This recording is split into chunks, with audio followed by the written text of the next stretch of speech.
Welcome back behind the velvet rope. Let's just get right into it today because we are joined by the one, the only Anisha Ramakrishna. Hi, how are you? Thanks so much for having me. Oh my God. Welcome behind the velvet rope. We have to start with congratulations. Where do we begin? Family Karma season 3. You're married. There's so much to talk about here today, Anisha. There's so much going on, and what a year it's been for me and even my friends, on the show. We've three of us married. Who knew? Who knew? Well, first of all, Family Karma season 3. Did it feel as long for you as it did for the rest of us to just come back on there? We have just been waiting.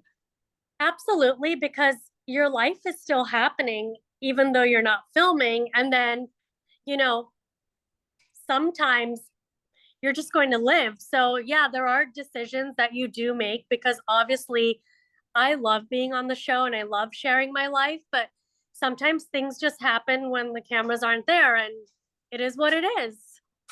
It is what it is. Well, we have waited a long time. So congratulations on season 3. I'm so glad, that it is back on the air. Normally I start by asking someone like, how is this season different for you than the other seasons? But I don't know. Let's see. You met a man, you dated, you fell in love, you moved to Scottsdale, you're married. So, nothing's new, Anisha, huh? Nothing is new. And I will say, in past seasons and basically since 2017, I've been a single Pringle. So I've always been the one in the friend group, my friends that I'm on the show with, and my friends, who are not on the show. I've always been the single one for a long time. And so now I'm with someone and, it's different. It is different. Listen, I'm the single one in every friend group. Just roll the dice. So I totally understand how it is. Well, listen, first things first, where did you meet this unicorn, as you call him? I'm ashamed to say because I am not an advocate for dating apps, but it was 2021 and we didn't know what was going to happen. January 2021. I want people listening to know I made this my full time job, and I'm not ashamed to say it. I was dating full time for 3 years, like looking for the unicorn, not because I was incomplete, but because I am complete. And I thought now's the time to have someone to share my life with. And I just kept having life experiences on my own. And I was happy having those life experiences as well. But just finding that person, I want people to know you have to make the effort. I realized a long time ago, they're not just going to appear at your doorstep. They're not just going to fall through the sky. And I said yes to every setup, even though it was like someone, weird. And your friends, even though they're your friends, sometimes they set you up with some pretty strange people.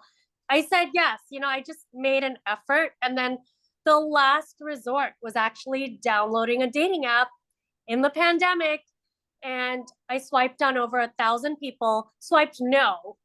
And then I swiped yes on 2 people, and my now husband was one of them. That is literally crazy. You know what I mean? You would think you would swipe on thousands and thousands of yeses and meet thousands of people, but really, I there think was physical attraction is important, and that's why I don't like dating apps. I've said the app would probably prohibit you from talking to someone just for superficial reasons, versus you're at a bar and you actually meet someone and you have a conversation and then you end up liking them, and suddenly you build attraction. So I'm not an advocate for dating apps because I think it really limits you. that makes a lot of sense. What was it about this one profile that was one of the two that just caught your eye? Well, obviously he was cute. And then I always say on my podcast, Currently Cringing, and in life, shoot your shot, because with everything in life, you have to shoot your shot. You can't have any shame. I say in Hindi, no sharam, because, we're only here once and you don't know like what could have been if you just said something. And so I always say shoot your shot. And his tagline was shoot or shoot from The Office. But being, a girly girl. I didn't know that was from The Office. And I thought it was more like shoot your shot, like, take a chance in life. And so that was it. And so I struck up a conversation and haven't stopped talking since. Did this whole thing happen like as quick for you as it seems for us, the viewer? Like from meeting, going on a date, long distance, moving in together and getting married? Was it that quick? No. So basically, I don't know if many of you are familiar with, she's now blowing up, Auntie Zarna. She's a comedian. She's the Indian auntie I post with a lot. So she's a bougie auntie and she has a place in Manhattan. And she said, "You've been sitting at home now since 2017. You clearly haven't met anyone, or you're meeting people and you're not meeting the right people. All the guys are in New York and I have an extra apartment. Why don't you just spend March 2021 in New York City? You love it here. You've lived here before. Make it your job to just date in the city. And who knows? And if you don't like it, go back home to your parents' house."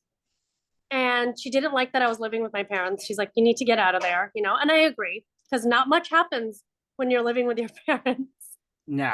in the bedroom and those things. And you saw that in season 2. And so I took her up on her offer and I started swiping in January, knowing that I was going to be in the city in March. And I actually started talking to my now husband on Valentine's Day, not knowing it was Valentine's Day, because when you've been single and celibate for 5 years, living with your parents, it's not Valentine's Day. It's just another Sunday. You just forget the day. Yes. Yeah. Wow. Well, I live in New York, so I understand all about swiping in New York City. Can you tell us, I mean, like, look, we've seen from the show this season, we've already seen one wedding. I know that Indian weddings are like a big deal and they last several days. Like, did you have a wedding? I did have a wedding, but I didn't have, I'm a non-traditional girl. So of course I was going to have a non-traditional wedding. And I think it's really funny. You'll see it all unfold. Everything I say in season 3, I manifested. Even in the clip, in the promo, I say, "No one's meeting my husband till I'm married." And that came from a place of just vulnerability, because yes, I did sign up for a show and to show my life.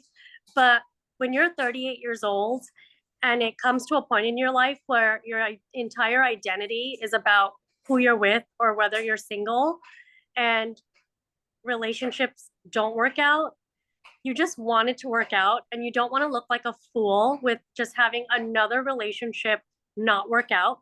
Forget TV. Just in my life off TV, it was a joke. It became a joke and it's not a fun feeling.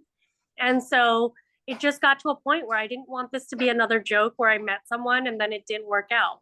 And so, that was more about why, a lot of the stuff unfolds. And I got married at my parents' house because I went to 5 weddings this year. I asked 99% of people who have been married, did they enjoy their wedding?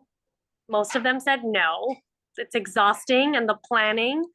And, I also am with someone really private and he was on the same page. And so I got married in my backyard. And it sounds like backyard, but trust me, it was bougie. And I'm going to release my photos soon. I'm not releasing them on purpose. It's just I'm on a